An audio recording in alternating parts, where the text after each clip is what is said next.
memelihara iman. Dan saya ambil dari surat Paulus kepada Titus. Titus yang pertama, Titus 1 ayat 1 dan 2. Titus 1 ayat 1 dan 2. Saya akan membacakan ayat 1 terlebih dahulu. Kemudian secara bersama-sama saudara membaca ayat yang kedua. Dari Paulus, hamba Allah dan Rasul Yesus Kristus, untuk memelihara iman orang-orang pilihan Allah. Imannya siapa yang dipelihara? Orang-orang pilihan Allah. Kalau saudara dan saya adalah orang-orang pilihan Allah, iman kita itu wajib dipelihara. Jadi yang memelihara dalam konteks ini, yang memelihara iman pilihan orang-orang pilihan Allah adalah Rasul Paulus. Rasul Paulus sebagai Rasul, sebagai hamba Allah, sebagai Rasul Yesus. Tetapi pada realitasnya, pada kenyataannya, faktanya, pemeliharaan iman itu tidak akan menjadi efektif jika, saudara kasih Tuhan, tidak ada peran aktif dari yang bersangkutan atau dari orang-orang pilihan Allah itu sendiri.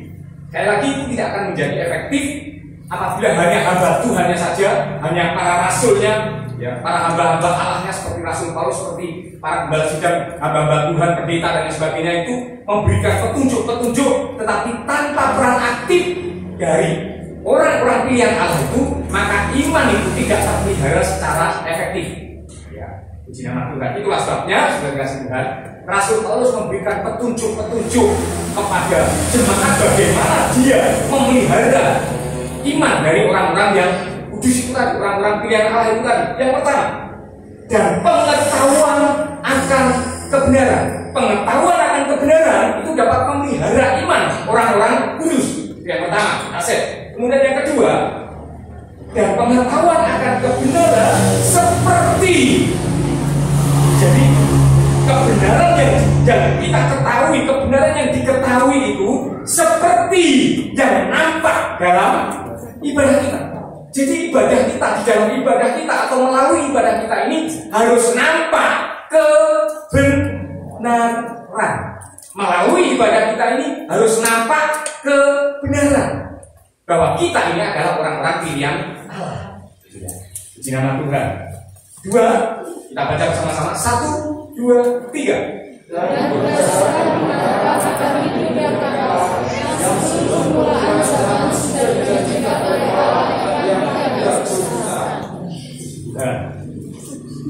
Yang kedua adalah setiap ibadah. Yang ketiga adalah memiliki pengharapan akan hidup yang kekal. Yang saya sebutkan memiliki pengharapan yang benar. Ya, dalam Krishna memiliki pengharapan yang benar. Ya, jadi 3 cara telah ditunjukkan oleh Rasul Paulus, ya, supaya jemaat Tuhan yang adalah orang-orang pilihan Allah itu tadi dapat memelihara imannya di dalam Tuhan. Sudah dikasih Tuhan. Mengapa orang-orang pilihan Allah itu wajib memelihara iman? Sebab iman orang-orang pilihan Allah itu masih memungkinkan untuk gugur di tengah jalan. Sekalipun kita ini adalah orang-orang pilihan Allah, tidak menutup kemungkinan iman kita itu bisa gugur di tengah jalan. Contohnya Yudas Iskariot.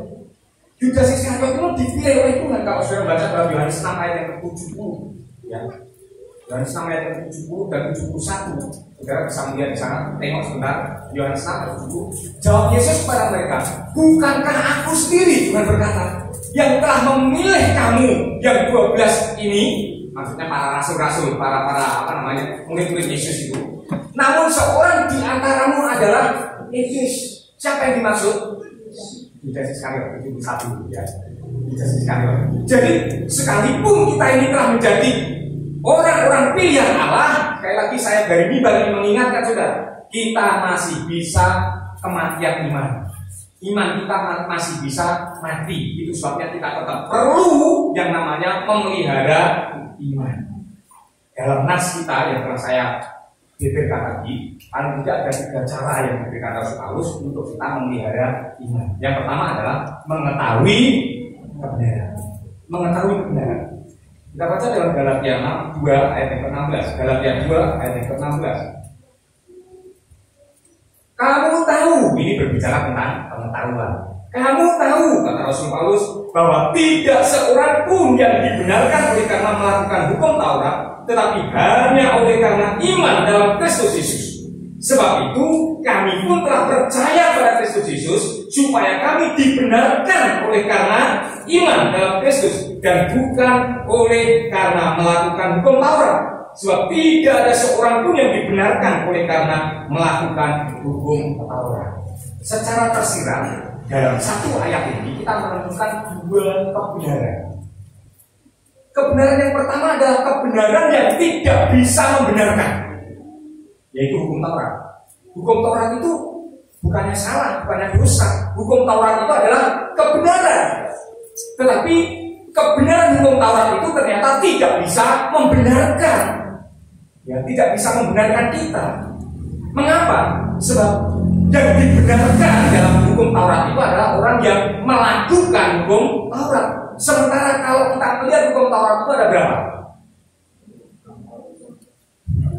Sebenarnya kalau secara tertulis di dalam perintah Allah 10, perintah Allah itu 10, tetapi ketika dijabarkan, ya kan, atau sudah langsung tanggap, itu lebih dari 600. Jadi 600, sekitar 612 atau 623 gitu ya, kalau saya tidak salah ingat. Jadi 600 lebih. Bayangkan kalau ada aturan-aturan sampai 600 sekian itu, saudara. Kalau misalkan kita tidak mencuri, tetapi kita berzina, itu kita tetap melanggar keseluruhannya. Kita tidak mencuri, kita tidak berzina, tetapi kita membunuh, kita melanggar keseluruhannya. Sehingga Alkitab berkata tidak mungkin orang ini dibenarkan karena melakukan hukum Taurat. Itulah sebabnya Yesus datang menggenapi hukum Taurat. Sehingga setiap orang yang ada di dalam Kristus, setiap orang yang percaya kepada Kristus, dan Rasul Paulus sendiri berkata, itulah sebabnya kami telah percaya kepada Kristus, supaya kami dibenarkan karena apa? Iman, karena percaya kepada Yesus. Inilah kebenaran yang kedua. Kebenaran yang pertama adalah kebenaran yang tidak bisa membenarkan, yaitu apa? Kebenaran hukum Taurat. Kebenaran yang kedua adalah kebenaran yang bisa membenarkan, yaitu apa? Kebenaran karena iman. Saudara kasih Tuhan, kebenaran yang yang ditunjukkan, yang dinyatakan, yang diajarkan, yang dianut dalam kekristenan itu adalah kebenaran karena iman. Jadi kita harus tahu, kebenaran yang kita miliki itu adalah kebenaran karena kita percaya pada Yesus. Kebenaran karena kita percaya kepada Yesus. Inilah kebenaran yang harus kita ketahui. Dengan mengetahui kebenaran ini, maka kita dimerdekakan, kita dibebaskan. Dalam Yohanes pasal yang ke-8 ayat yang ke-30 ya, kalau nggak salah. Yohanes 8 ayat 30 mulai.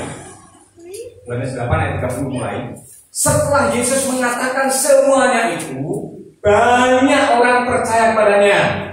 Banyak orang percaya kepadanya. Tetapi pada ayat yang ke-31, Yesus secara khusus hanya berkata kepada siapa?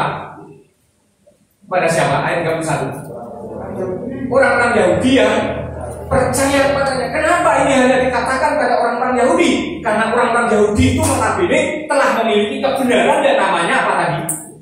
Kebenaran hukum Taurat. Gitu ya. Kebenaran hukum Taurat. Kepada orang-orang Yahudi yang notabene telah memiliki kebenaran yang tidak bisa membenarkan, yaitu hukum Taurat tadi, Yesus berkata, "Jikalau kamu tetap dalam firman-Ku, kamu benar-benar adalah murid-Ku." Ayat 32. Dan kamu akan mengetahui kebenaran karena iman maksudnya. Dan kebenaran itu akan memerdekakan kamu dari kutuk hukum Taurat. Ya. Jadi jangan ini, jangan itu, jangan ini, jangan itu, jangan itu. Semuanya itu kita dibebaskan dari semuanya itu karena kita telah berada di dalam Kristus yang telah menggenapi, yang telah secara sempurna melakukan hukum Taurat itu sendiri. Sehingga ketika kita berada di dalam Kristus, tuntutan-tuntutan itu tidak berlaku lagi atas kehidupan kita. Namun demikian, dan kasih Tuhan, bukan berarti ya, kita ini terus sembrono, ya. Kita kan bukan hidup di bawah hukum Taurat. Enak dong, kita ada bebas melakukan ini dan itu. Kebebasan yang Tuhan berikan kepada kita itu sekali lagi kebebasan yang penuh dengan tanggung jawab. Ketika kita berada di bawah hukum Taurat, itu benar-benar kita tertutup. Rasul Paulus berkata tertutup. Ya. Karena itu tadi yang saya katakan, mau melakukan ini, tak bisa melakukan ini, pokoknya penuh dengan kelemahan karena kita ini hidup di dalam daging, tidak mungkin. Tetapi ketika kita berada di dalam Kristus, firman Tuhan berkata apa? Siapa yang ada dalam Kristus, dia adalah ciptaan baru. Jadi kita ini ciptaan baru yang lama telah berlalu. Sesungguhnya siapa yang ada dalam Kristus itu telah mematikan seluruh hawa nafsu dan hawa kedagingan dan hawa nafsunya. Sehingga kita ini sudah mati. Ya, itulah sebabnya kita bebas, kita merdeka. Ya, Tuhan. Nah, tanpa mengetahui kebenaran, saya kasih Tuhan. Tanpa mengetahui kebenaran, maka kita ini mudah ditipu dan kita ini tersesat. Maka Yesus berkata, kamu sesat justru karena kamu tidak mengerti apa? Firman Tuhan. Kamu tidak mengerti kitab suci. Dalam Markus pasal 12-24. Jadi intinya, Markus 12 ayat 24, kamu sesat karena kamu tidak mengerti kitab suci maupun perkataan. Jadi kesesatan kita itu karena kita tidak tahu, karena kita tidak mengerti. Nah, itulah sebabnya saya kasih Tuhan, mengetahui kebenaran itu adalah salah satu cara, salah satu upaya kita untuk memelihara iman kita. Karena apabila kita tidak mengetahui kebenaran, pada gilirannya nanti, kita akan kematian iman. Iman kita akan mati, iman kita akan gugur. Karena kita tidak mengerti. Itu sebabnya mengerti, mengetahui kebenaran itu sangat penting di dalam perkristenan. Dan kebenaran yang diajarkan oleh iman Kristen adalah kebenaran karena iman, kebenaran karena percaya kepada Yesus. Itu yang pertama. Yang kedua, kasih Tuhan,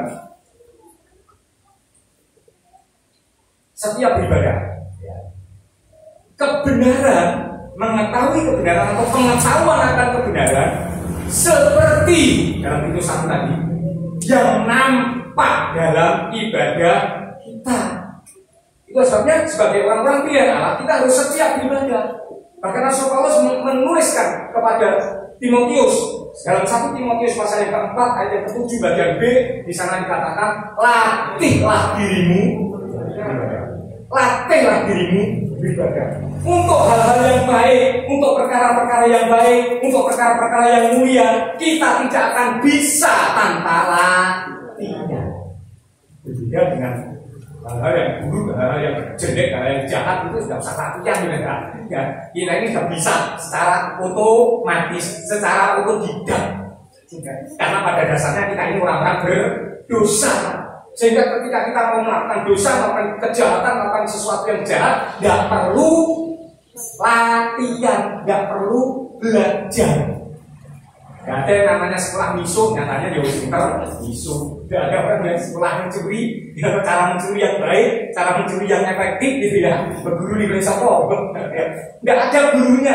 Tetapi kenyataannya banyak orang yang pintar mencuri. Tidak ada orang yang mengajari menipu. Pada kenyataannya banyak orang yang pintar menipu. Ini untuk hal yang jahat tidak perlu latihan. Tetapi untuk hal yang baik seperti ibadah, saudara kasih Tuhan, itu perlu latihan. Sebabnya Rasul Paulus berkata pada Timotius, latihlah dirimu beribadah. Mengapa? Karena dari latihan ini, saudara, dari latihan ini akan menjadi kebiasaan. Dari kebiasaan akan muncul, akan timbul kesetiaan. Dan apabila kita sudah sampai pada taraf kesetiaan, apapun yang terjadi, rawe-rawe ratas, malam-malam itu. Jadi apapun yang terjadi kita tetap ibadah. Karena kenapa? Ya karena kita sudah kebiasaan kita tadi sudah berubah menjadi kesetiaan. Sehingga kalau kita sudah biasa beribadah, ya ibadah satu kali saja rasanya nggak enak dengan ini. Dan pikiran itu nggak enak. Kalau saudara merasa seperti itu, berarti tahap kebiasaan, tadi kebiasaan yang baik dari kebiasaan kan, itu sudah mulai muncul atau mulai timbul kesetiaan di sini. Mulai timbul kesetiaan. Kalau kita lihat dalam contoh Daniel pasal yang pertama ayat ke-11, Daniel itu karena dia memiliki kebiasaan yang baik beribadah kepada Tuhan, kebiasaan yang baik selalu berdoa bersekutu dengan Tuhan, maka ketika Daniel pasal yang ke-6 ayat yang ke-11, demi didengar Daniel bahwa surat perintah itu yaitu surat perintah untuk 30 hari, ya 1 bulan, itu hanya memohon kepada sang raja, tidak boleh memohon kepada ilah lain, bahkan beribadah itu mungkin dilarang, ya hanya kepada presiden misalkan begitu kita mohon. Ya. Kalau misalkan tidak, kalau misalkan dilanggar perintah ini, ada 2 singa, ada singa-singa yang menanti, ya, seperti itu. Ketika didengar itu, apa yang dilakukan oleh Daniel? Puji Tuhan, iso aturkan sakulan, orang tetap yang sakulan. Nah, bukan seperti itu, saudara. Kita melihat apa yang dilakukan Daniel. Dia masuk ke dalam rumahnya. Di dalam rumahnya itu ada tingkap-tingkap yang terbuka ke arah Yerusalem. Kita harus pahami bahwa Daniel ini adalah beragama Yudaisme. Dan Yudaisme itu memiliki kiblat, yaitu ke Yerusalem. Jadi terbuka ke arah Yerusalem dan dikatakan di situ 3 kali sehari ia berlutut berdoa serta memuji Allahnya seperti apa? Yang biasa dilakukannya. Karena Daniel sudah menjadi kebiasaan seperti itu, maka dari kebiasaan itu timbul kesetiaan. Dan ketika Daniel sudah setia menyembah Tuhan, memuji Tuhan, setia beribadah pada Tuhan, setia berdoa pada Tuhan, apapun yang terjadi seperti saya katakan tadi, rawe-rawe ratas, malam-malam itu. Haleluya. Saya teringat pada yang disampaikan Pak Heru di tempat ini ketika masih kecil, ya Pak Heru masih gereja kita masih kecil. Ya, dia berkata seperti ini. Beribadahlah seperti seakan-akan saudara menerima uang 10 juta atau sebesar-besarnya, katakanlah 100 juta gitu, atau tidak real sebenarnya. Tetapi ini hanya umpama, hanya istilah. Seperti ini. Kalau misalkan saudara ditelepon, ini saya kasih ditelepon dari Winnie. Ini ada uang, ambil. Dan pada saat itu hujan detik. Kira-kira saudara berangkat gak? Bukan dari 10 juta, 50 juta, bahkan 100 juta. 100 juta. Ambil di Winnie. Berangkat gak? Berangkat. Apakah dedek, petir itu tidak bahaya? Bahaya.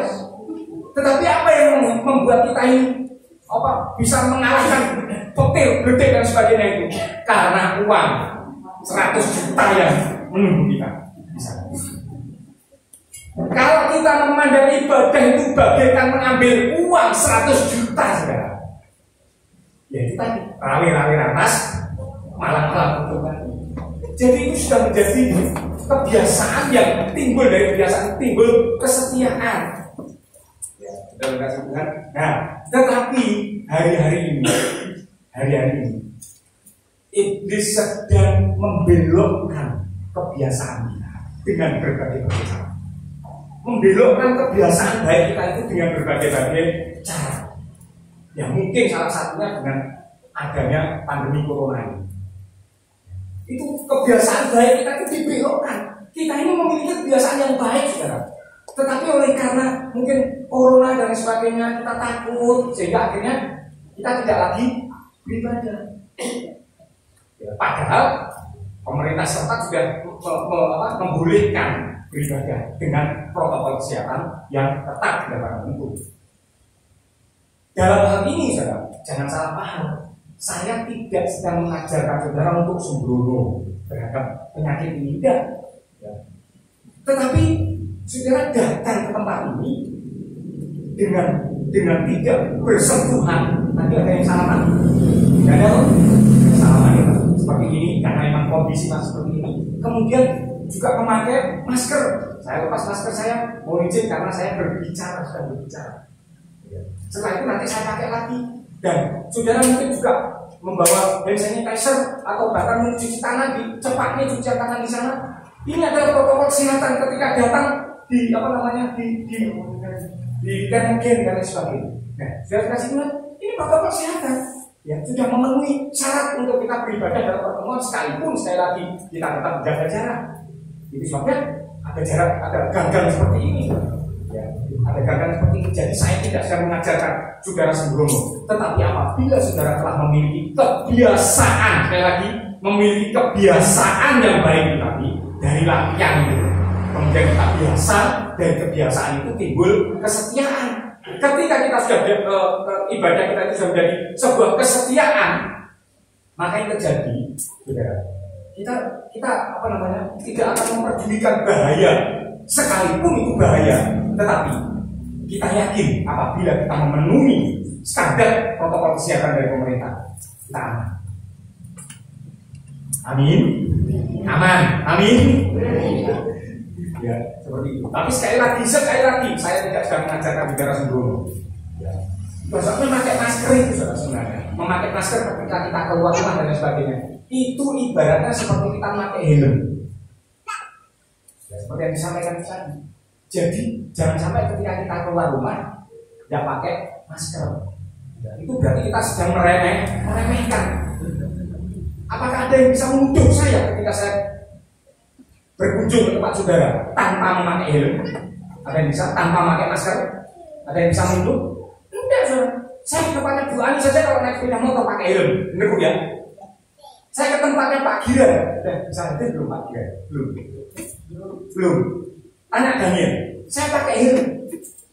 Jadi helm itu bukan karena ada petugas, ada polisi, tidak. Kadang-kadang saya jengkel kalau lihat TV itu, waduh, ya kok memang buat dasi atos kabeh. Sehingga lebih atos dari aspal. Gak pakai helm. Kalau saya cuma dekat yang ini kita asli aja, kalau misalkan orang-orangan.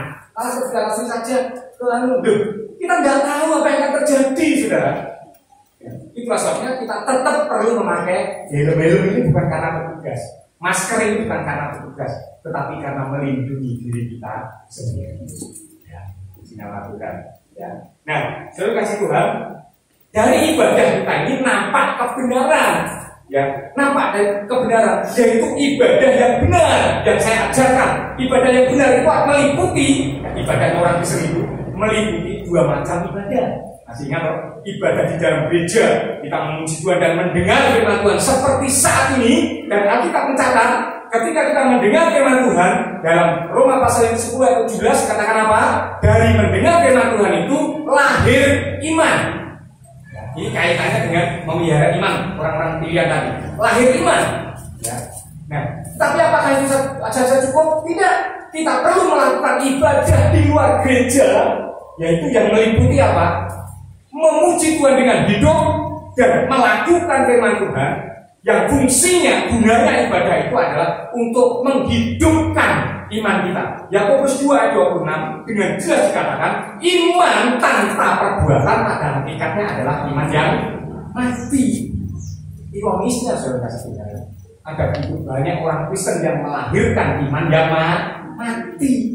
Alias apa? Dia hanya pergi ke gereja mendengar firman Tuhan, tetapi di luar sana hari Minggu dia datang ke gereja seperti malaikat. Pada hari Senin sampai hari Sabtu di luar sana seperti terus mati. Jadi tidak pernah dilakukan firman Tuhan itu. Jadi masuk telinga kanan, keluar telinga kiri.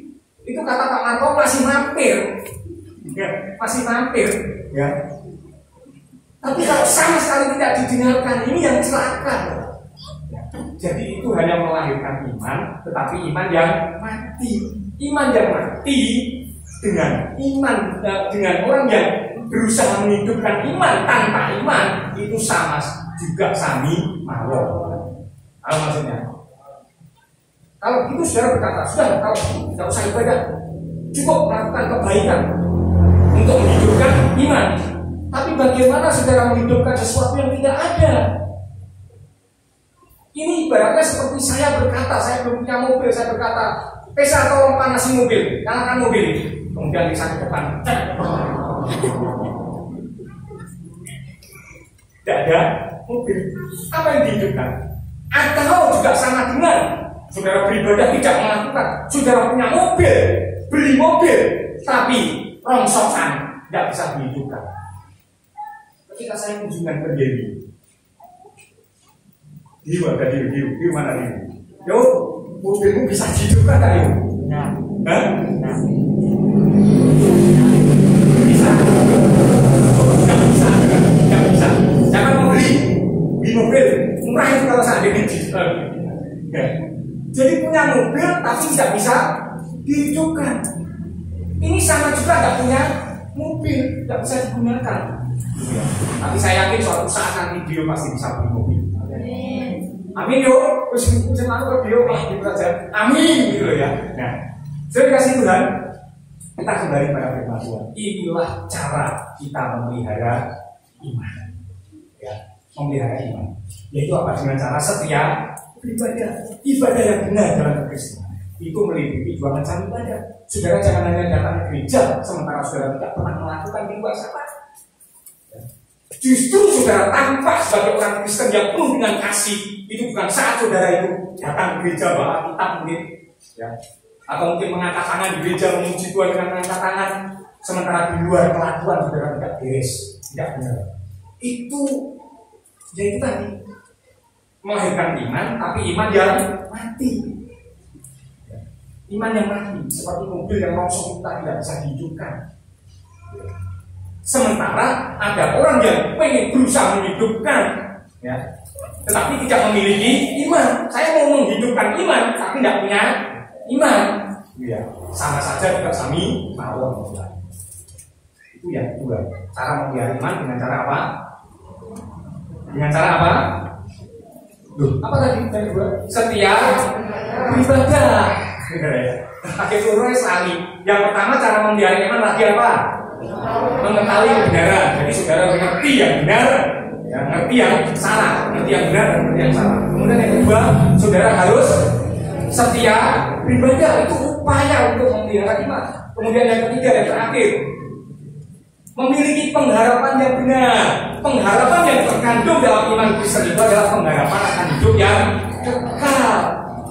Ya, akan hidup yang kekal. Kita baca dulu ayatnya. Tentang memiliki pengharapan yang benar, ya. Di dalam 1 Korintus 9 ayat 9. Sebab dalam hukum Musa ada tertulis, janganlah engkau memberangus mulut lembu yang sudah menyirik. Lembukah yang telah perhatikan? Atau kitakah yang dia maksudkan? Ayat 10. Ya, untuk kitalah hal ini ditulis, yaitu pembajak harus membajak dalam pengharapan, dan pengirik harus mengirik dalam pengharapan. Untuk apa? Memperoleh bagiannya. Pengharapan yang benar itu adalah pengharapan yang mengharapkan hasil dari pekerjaannya sendiri. Pengharapan yang benar, sekali lagi, pengharapan yang benar adalah pengharapan yang mengharapkan hasil dari pekerjaannya sendiri, bukan pekerjaan orang lain, pekerjaannya sendiri. Nah, seperti yang depan saya katakan bahwa pengharapan yang benar, yang terkandung dalam iman Kristen itu adalah pengharapan akan hidup yang kekal. Itulah sebabnya, atau keselamatan hidup yang kekal itu maksudnya keselamatan jiwa kita. Itulah sebabnya keselamatan itu dalam kekristenan itu selalu berurusan dengan pribadi yang tidak bisa diwakilkan. Merokok suatu kartu itu tidak berlaku bagi orang Kristen. Untuk keselamatan maksudnya ya. Kalau udah ada yang lain monggo, tidak ada masalah. Tapi kalau untuk keselamatan, merokok suatu kartu itu tidak berlaku. Dalam arti kata, saya tidak akan menjadi kenyang hanya ketika saya melihat, ya katakanlah Hezki itu makan dengan lahap. Ya, Hezki makanannya banyak atau sedikit? Dia makan banyak, wah lahap sekali loh. Saya melihat tak jauh, kenyang. Itu hanya istilah. Kalau misalkan ada orang tua yang melihat anaknya makan dengan lahap, wah aku dulu pengen makannya selarat dulu, misalkan itu hanya istilah. Itu tidak benar bermanfaat. Mangerti ngomong anak-anak. Kalau ada bahasa seperti itu, orang tuamu berkata seperti itu, berarti orang tuamu dipingin senggo pangan. Ya orang tuh belum pengen makannya selarat dulu, padahal bisa dari pengen sing dipangan. Gitu ya. Jadi akhirnya terus kita tidak pernah memberi orang tua hanya karena orang tua kita sudah melihat senang melihat kita kaya, kemudian kita tidak pernah ngopeni orang tua kita, itu keliru. Itu keliru karena itu hanya istilah. Siapa yang makan itu yang kenyang. Siapa yang makan itu yang kenyang. Nah, sayang seribu sayang. Banyak orang Kristen itu yang salah berhadap, salah memiliki pengharapan. Pengharapan yang benar tadi apa? Dalam kekristenan hidup yang kekal. Jadi pengharapan kita ketika kita menjadi Kristen harus tertuju kepada hidup yang kekal. Keselamatan jiwa kita itu lebih penting dari segala sesuatu. Itu yang harus kita tanamkan dalam pikiran kita ketika kita menjadi Kristen. Tetapi sayang seribu sayang ada begitu banyak orang Kristen yang salah berharap menjadi Kristen supaya kaya. Ya. Itu salah masuk. Saya benar kemana? Kalau ingin kaya, belum kali bekerja dengan giat kan, tanpa jadi Kristen kita kaya, bisa jadi kaya. Kalau nggak mau bekerja keras pergi ke Gunung Kawi, itu sudah menjadi kaya dengan segala konsekuensinya. Seperti itu. Kalau hanya ini menjadi kaya, ini mempermudah urusan. Karena orang Kristen itu terkenal orang yang baik hati, penuh kasih dan sebagainya, sehingga kalau boleh utangan oleh orang Kristen itu lebih mudah mungkin, tapi di sini tidak ada. Yang ada di sana sini. Kalau cari utangan itu enak. Kalau biasa, ya, akhirnya terus orang Kristen itu mudah bergerak, sudah kasihan. Terus yang ini. Makanya saya ajarkan baik hati dengan bodoh itu bedanya juga tipis. Jangan mau kita ini karena baik hati dibodoh-bodohin. Tapi yang ingin saya sampaikan pada setiap kita hari ini adalah bahwa menjadi Kristen itu bukan tujuannya supaya mempermudah urusan. Menjadi Kristen itu tujuannya harus satu, memiliki pengharapan akan hidup yang kekal. Kalau tidak, kita menjadi orang yang paling malang dan pada akhirnya pada gilirannya kita akan kematian iman kita pasti akan mati. Ada banyak orang-orang seperti itu. Menjadi Kristen dengan tujuan yang salah, dengan harapan yang keliru, sehingga akhirnya tidak sampai pada tujuan itu, belum sampai pada tujuan itu di tengah jalan dia sudah kematian, imannya sudah. Itu sebabnya memiliki pengharapan yang benar dan hidup yang kekal tadi merupakan satu cara untuk kita